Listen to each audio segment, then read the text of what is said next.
अस्सलामुअलैकुम व्यूवर्स, कैसे हैं आप लोग। उम्मीद है अल्लाह पाक के फजलो करम से खैरियत से होंगे। व्यूवर्स, आज इस वीडियो के अंदर मैं आपको बताऊंगा चैप्टर नंबर 5 वेक्टर्स के बारे में कि इसके अंदर कौन कौन सी चीज़ें ऑब्जेक्टिव और सब्जेक्टिव के हवाले से इम्पॉर्टेंट हैं और कौन कौन सी चीज़ें आपने करनी है और किस पर ज़्यादा फोकस करना है, ये सब इंशाल्लाह मैं आपको बताऊँगा इस वीडियो के अंदर। तो चलिए बढ़ते हैं अपने टॉपिक की तरफ। Viewers, page number 70, chapter number 5, and its name is vectors. Viewers, देखिए इधर, यहाँ पर पहले पैराग्राफ के अंदर आपके पास कुछ डेफिनेशन टाइप यहाँ पर मौजूद है।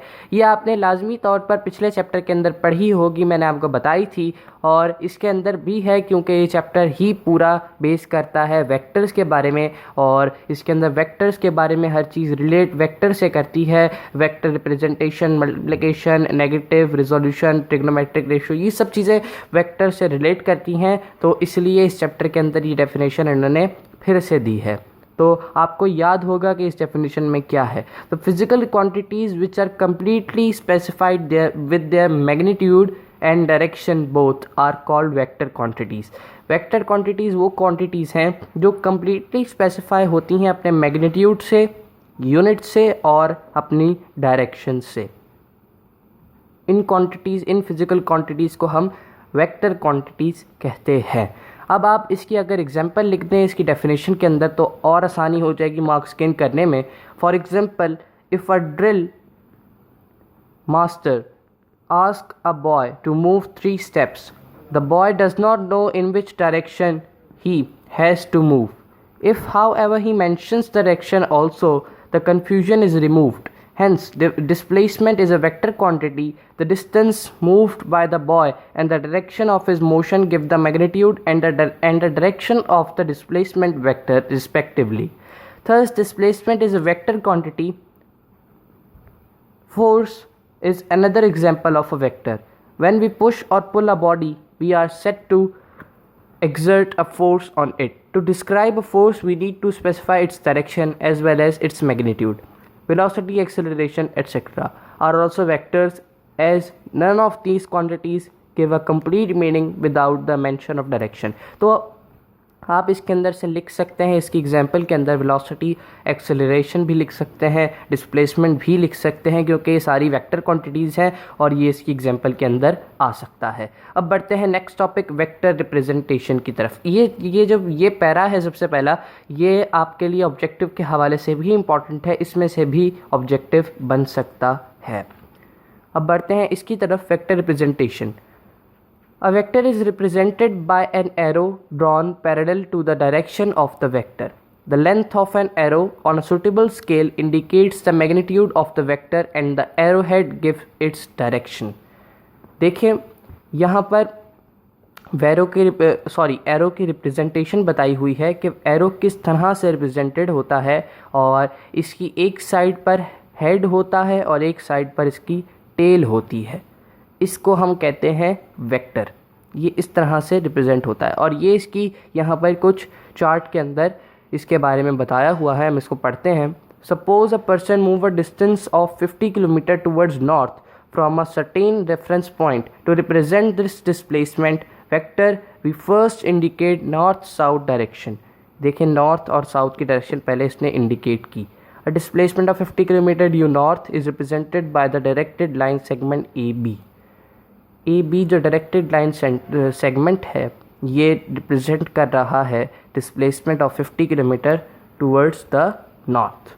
तो इस तरह से यहाँ पर भी कुछ एग्जांपल्स की तरह समझाया हुआ है, तो आपके लिए काफ़ी ज़्यादा आसानी होगी अगर आप इसको एक मरतबा पढ़ लेंगे। और इसकी ये पैराग्राफ अगर वेक्टर रिप्रेजेंटेशन का आए आप ये लिख लें और इसके साथ कोई छोटी मोटी एग्जांपल जो आपको आसान लगे वो बना दें, तो काफ़ी ज़्यादा आसानी आपके लिए हो जाएगी। अब बढ़ते हैं, multiplication of a vector bye a number. When a vector is multiplied by a number it remains a vector quantity. The number, say n, is positive. The new vector has a magnitude n times the magnitude of the original vector and its direction remains the same. Multiplication of vector.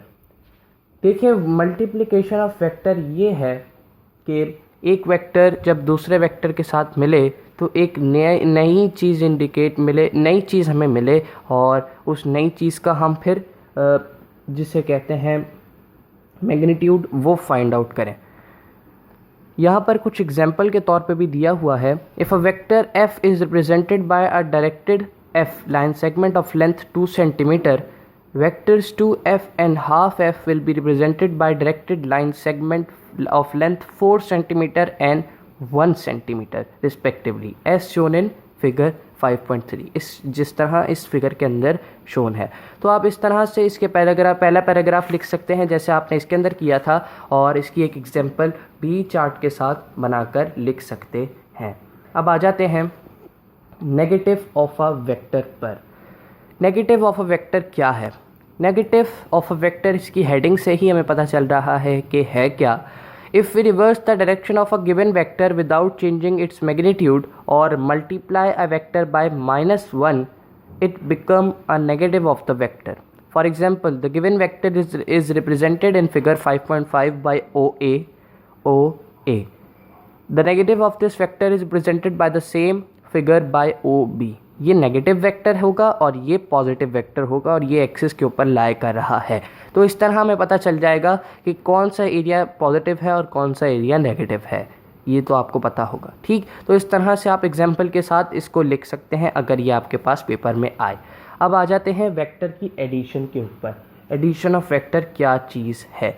When adding vector, we are concerned only with their net result. For displacement vectors, we are concerned with the magnitude and direction of our net displacement from the starting position. A single vector whose effect is the same as the combined effect of the given vector is called the resultant of the vector.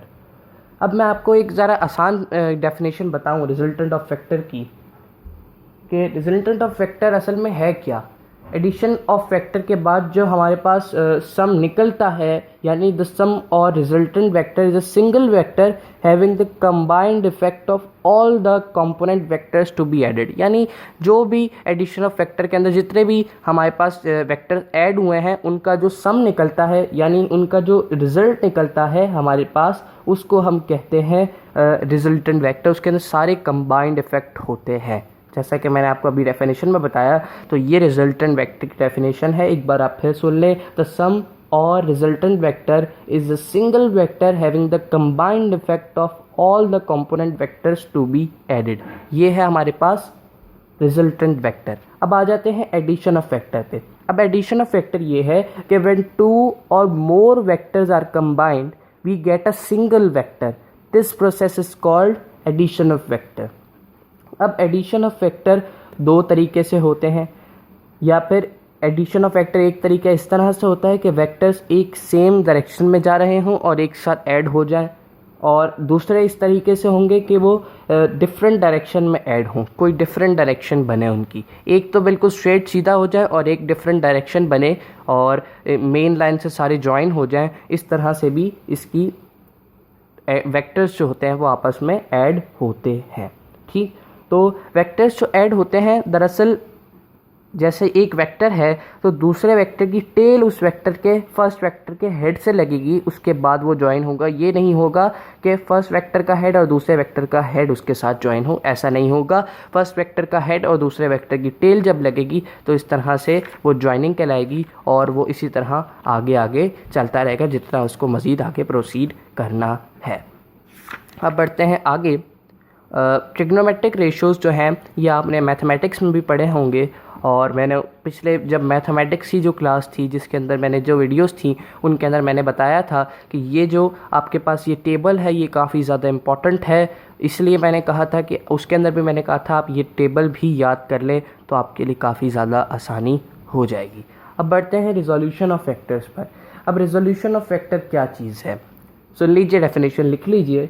The splitting of a vector into its horizontal and vertical components with reference to a particular coordinate system is called resolution of vector. यानी simple अल्फाज में the process in which vector is resolved into its components is called resolution of vector. Simple, यहाँ पर भी लिखा हुआ है।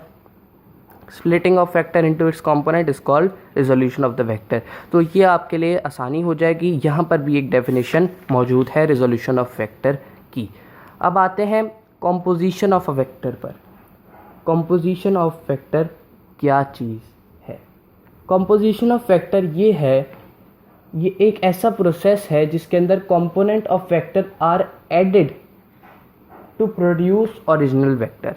Component जब वेक्टर के एडेड होंगे आपस में एक साथ, तो एक नया वेक्टर प्रोड्यूस होगा। ओरिजिनल वेक्टर जो प्रोड्यूस होगा उससे हम कहेंगे कंपोजिशन ऑफ वेक्टर। इस प्रोसेस को हम कहेंगे कंपोजिशन ऑफ वेक्टर। आसान अल्फाज में इसके अंदर से देख के मैं आपको बता देता हूँ। If the rectangular components of a vector are given, the magnitude and direction of the vector can be obtained. Thus, a vector can be completely specified by its two rectangular components. अब ये इसके अंदर मज़ीद दिया हुआ है और इसके अंदर से आपने इसको छोड़कर यहाँ से लेकर यहाँ तक अगर आपके पास कंपोजिशन ऑफ वेक्टर क्वेश्चन आए तो आपने यहाँ से लेकर यहाँ तक लिखना है। ठीक। To derive the expression for the magnitude and direction of F in the terms of magnitude of the F of the rectangular components F X and F Y, consider the right angle triangle O A C by using Pythagoras theorem. We have O C. यहाँ पर देखें, ये shape आपको याद होनी चाहिए ये किस तरह से बनी है, और इसके ऊपर हमने पाइथागोरस थ्योरम अप्लाई करके ये शेप्स देख कर फिर हमने इसके क्वेश्चन को मज़ीद आगे सॉल्व किया है और यहाँ से यहाँ तक ये आपका आराम से क्वेश्चन एक बन गया है। फिर यहाँ पर आखिर चीज़ ये एग्जांपल्स आ जाएंगी, और एग्जांपल्स मैंने आपको बताया जैसे कि अगर आप चाहते हैं कि मैं आपको बताऊं तो आप मुझे कमेंट में बता सकते हैं। इंशाल्लाह ये एग्जांपल्स भी मैं आपको समझाऊंगा। ये चैप्टर थोड़ा शॉर्ट है, इसमें कम इम्पॉर्टेंट चीज़ें हैं, लेकिन फिर भी जो चीज़ें मैंने आपको बताई जैसे कंपोजिशन ऑफ वेक्टर और रिजोल्यूशन ऑफ वेक्टर जो है ये सब आता है। और इसको एक मरतबा आप देख लें कि आपको कितना लिखना है, इसके अंदर कितनी चीज़ें लिखनी है कि आपके आराम से मार्क्स आ जाएँ। और आखिर में ये जो समरी है इसको भी एक नज़र देख लें, एक मरतबा देख लें, क्योंकि इसके अंदर भी काफ़ी अच्छी चीज़ें लिखी होती हैं और इसके अंदर से भी MCQs बनकर आ जाते हैं, तो आपके लिए काफ़ी आसानी हो जाएगी। इसके अंदर सब बयान है, जो जो चीज़ें मैंने आपको बताई वो सब इसके अंदर हेडिंग्स के तौर पर यहाँ पर आसान अल्फाज में लिखा हुआ है। और एंड में ये चीज़ें आप बिल्कुल छोड़िएगा मत, इनको लाजमी करें, इनको सॉल्व करें चैप्टर पढ़ने के बाद, तो आपके लिए काफ़ी ज़्यादा आसानी होगी और मार्क्स गेन करने में। और अगर आपको इसमें भी मुश्किल हो तो आप मुझसे पूछ सकते हैं, इंशाल्लाह मैं आपको ज़रूर बताऊंगा। अपना बहुत सारा ख्याल रखिए, इंशाल्लाह मुलाकात होगी एक नई वीडियो के अंदर। तब तक के लिए अल्लाह हाफ़िज़।